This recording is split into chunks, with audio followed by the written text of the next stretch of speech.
Her kommer et kæmpe haul, fordi jeg shopper for meget. Primært bolig. Jeg har jo lige været i Paris, og der købte jeg 2 ting, som er sådan lidt juleting.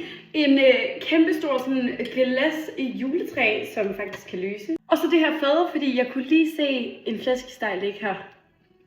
Her det er så random, men jeg har købt 20 meter girlande, fordi jeg skal holde julefrokost her et par uger. Og jeg har sådan en plan med at hænge det op i loftet. Så ja. Jeg har købt den her kæmpe store tændstikslampe fra IKEA.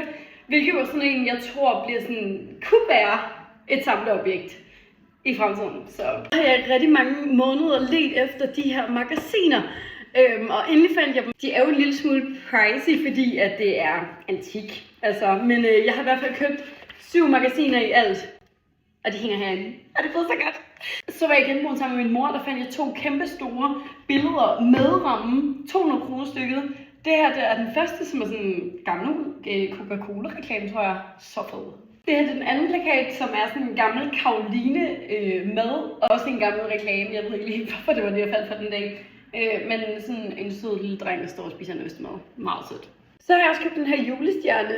Det er jo ikke en stjerne, men det er den, man sætter på toppen af et juletræ. Jeg synes bare, den var sød og anderledes. Så er der faktisk endnu en plakat. Jeg synes simpelthen, at det er så grimt, at det er pænt. Flere kommentarer har jeg ikke til det. Ikke at det har noget med noget at gøre, men jeg købte også de her sko i Paris, som jeg var sygt glad for. Og sidste ting, jeg lige vil vise, det er, at jeg har købt endnu en stor lampe. Og det er fordi, heroppe i bagved, der har jeg jo fået sat lamper op. Men jeg synes simpelthen, at den lille er for fesen. Så en mellem mere, det tror jeg bliver bedre.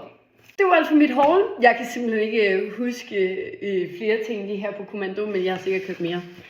Så haul igen i næste måned.